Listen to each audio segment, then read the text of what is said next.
What if the strength that helps you stay independent at 70 starts with something as simple as your hands? Imagine an 80-year-old blacksmith shaking your hand. You expect a weak grip. Instead, his hand closes around yours with a crushing force. That kind of strength doesn't come from a miracle. It comes from decades of holding hot iron, gripping heavy tools, carrying metal, and forcing the hands to work under load, day after day, year after year. Now compare that to modern life. You text, you type, you drive, you scroll, you hold a phone for hours. Your hands may be busy all day, but how often do they actually have to hold something heavy? That's the problem. Because using your hands constantly is not the same as training your grip. And after 50, that difference can start to matter. You may notice it when a grocery bag suddenly feels heavier, when a jar that used to open easily won't budge, when you have to put down a heavy box halfway across the room, or when you stumble and reach for a railing, only to realize you don't trust your grip the way you used to. Grip strength is more than just a number. It's part of your ability to interact with the world, to carry your own groceries, to hold your luggage, to use tools, to stabilize yourself, and, perhaps most importantly, to remain independent for as long as possible. The good news? You don't need an expensive gym membership. You don't need complicated machines, and you don't need to spend hours squeezing a hand gripper. What you need is to challenge the different functions of your grip. Today, we're going through 5 simple isometric holds that target 5 different parts of your grip system: holding, pinching, wrist stability, loaded strength, and crushing power. If you're over 50, these are exactly the kinds of abilities worth protecting. And if you find this video useful, hit like, share it with someone who could benefit from stronger hands, and subscribe to the channel for more practical strategies to stay strong, capable, and independent as you age. Let's start with the foundation. Number 1, the dead hang is one of the most honest tests of your grip. There's nowhere to hide. You can't use momentum. You can't rush through repetitions. You simply grab a bar and hold on. Find a secure pull-up bar or another stable surface that can safely support your weight. Grip it with both hands, roughly shoulder-width apart, with your palms facing away from you. If you're strong enough, let your feet leave the ground. If you're not there yet, that's completely fine. Keep your toes lightly touching the floor and let your hands take only part of your body weight. The goal is to gradually teach your hands and forearms to handle a load they may not have experienced in years. Keep your shoulders slightly engaged rather than completely collapsing into the joints. Then breathe. Stay calm and hold. One of the biggest mistakes people make is trying to turn their first attempt into a competition. They grip the bar as hard as possible, tense every muscle, hold their breath, and stay there until their hands are screaming. That's not necessary. Start with about 10 to 20 seconds for 3 rounds, resting about a minute between rounds. If your hands aren't ready for your full body weight, reduce the load. Progress slowly. Because this isn't just about your muscles. Your tendons and connective tissues also need time to adapt. And that's something many people forget. Muscle can respond relatively quickly. Tendons generally adapt more slowly. But over time, repeated exposure to controlled loading can help build tolerance. And eventually, you may notice something surprisingly simple. You grab 2 heavy grocery bags, and you don't have to put them down. You carry your luggage through the airport without searching for a cart. You hold onto a railing with confidence. That's what functional strength looks like. But there's a problem. The dead hang trains your ability to grip around an object. What happens when the object is flat? That's where the second hold comes in. Number 2, the pinch hold. This may be one of the most overlooked types of grip strength. Think about the last time you had to hold something heavy between your thumb and fingers without wrapping your hand around it. Maybe a flat piece of wood, a heavy book, a smooth object, or something you simply couldn't get your fingers around. That's pinch strength. And modern life doesn't ask much from it. A blacksmith, on the other hand, might spend hours gripping tools and materials where the thumb had to work directly against the fingers. That constant demand helped build a different kind of hand strength. To train it, you can use 2 small weight plates pressed together, or even a thick folded towel.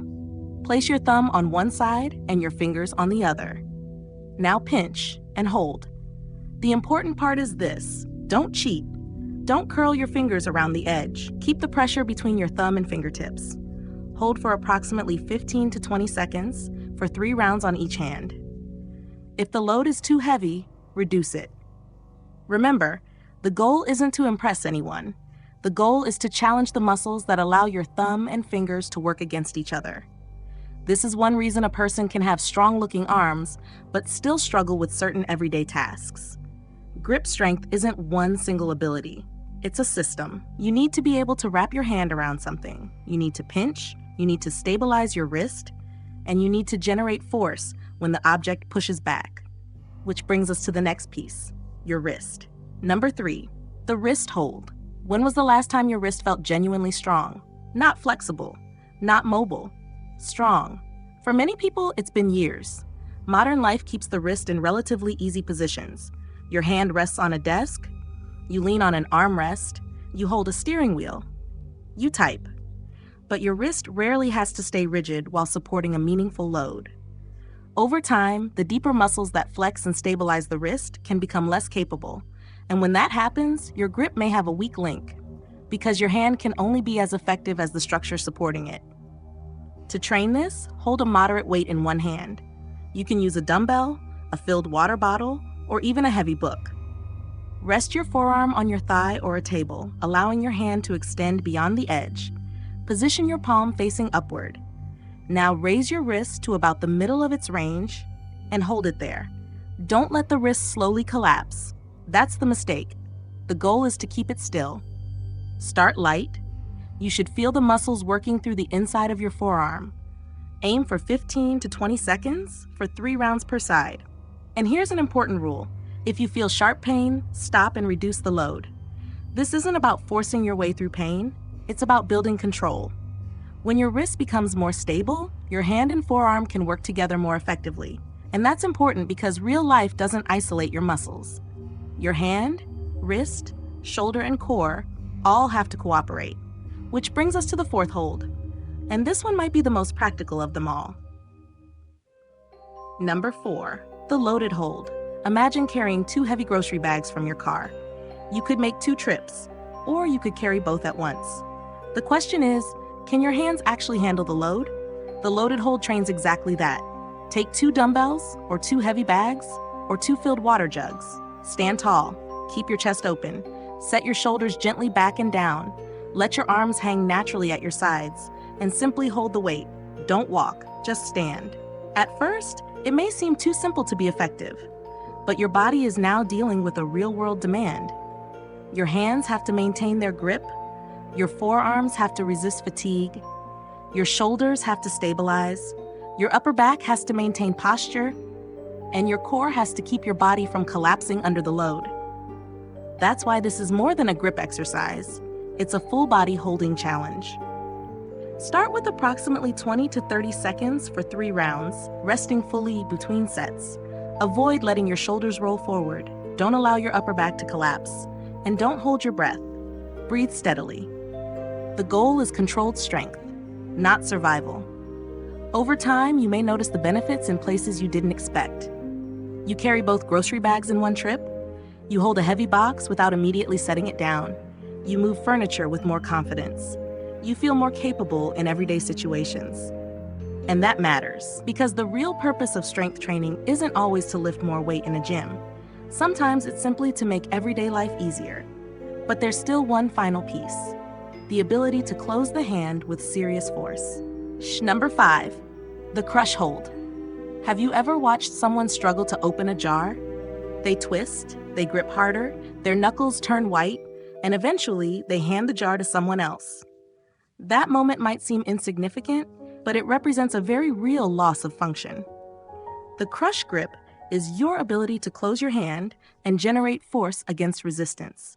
You use it when you shake someone's hand, when you wring out a towel, when you hold a tool, when you grip something that's trying to twist or slip out of your hand. And when this ability fades, everyday tasks become less certain. To train it, take a thick towel and roll it tightly, or use a soft rubber ball. Grip it as hard as you can, and hold. This time, intensity matters. You're not doing quick repetitions. You're creating sustained tension. Aim for 3 rounds of 8 to 12 seconds using a near maximal effort. But be smart. This is the most intense hold in the routine. Don't go from 0 to maximum effort without warming up. If your hand starts cramping, reduce the intensity or shorten the hold. Remember, pain is not the goal, progress is. And this final exercise helps complete the system because you can have a strong dead hang, you can pinch, you can stabilize your wrist, you can carry heavy loads, but you still need the ability to close the loop and generate force through the entire hand. That's where crush strength comes in. How to put the 5 holds together. Now let's turn these 5 exercises into a simple weekly routine. Train 2 to 3 times per week. Give yourself at least 1 full rest day between sessions. Start with 3 rounds of the dead hang, then 3 rounds of the pinch hold on each hand, 3 rounds of the wrist hold on each side, 3 rounds of the loaded hold, and finish with 3 rounds of the crush hold. You don't need to destroy your hands, you don't need to train every day, and you don't need to chase exhaustion. Instead, focus on progressive overload. Over time, gradually increase the duration. Then, when appropriate, increase the load. Keep your technique controlled. Rest enough between rounds to give each hold your best effort. And never ignore sharp pain. The goal isn't to prove how tough you are. The goal is to become more capable. Because here's the bigger picture. A strong grip isn't just about winning a handshake. It's not about impressing someone at the gym. It's about being able to carry your own groceries, open your own jars, hold your own luggage, use your own tools, catch yourself when you stumble, and continue doing the things you enjoy without constantly wondering whether your body can handle them. That's what strength really means. Independence. And independence becomes more valuable with every passing year. The old blacksmith didn't have a secret machine. He didn't need a complicated training program. His hands stayed strong because his life demanded strength from them. Modern life has changed, but the human body still responds to the demands we place upon it. If you stop asking your hands to hold, pinch, stabilize, carry, and squeeze, those abilities can gradually fade. But if you start giving your body the right challenges again, slowly, consistently, and intelligently, you can begin rebuilding the foundation. You don't need to become an 80-year-old blacksmith. You just need to make sure that when you're 70, 80, or even 90, your hands are still working for you. Because one day, you may not need your hands to lift something impressive. You may simply need them to hold onto a railing, carry a bag, open a door, or steady yourself when life suddenly changes direction. And on that day, the strength you built years earlier may matter more than you ever realized. So start small, start safely, and start today. If this video gave you something useful, hit like to support the channel. Share this video with someone over 50 who wants to stay strong and independent. And subscribe to the channel for more science-informed, practical strategies for building strength that actually matters in real life. Because aging is inevitable. Losing your independence doesn't have to be. And sometimes protecting your future starts with something as simple as learning how to hold on.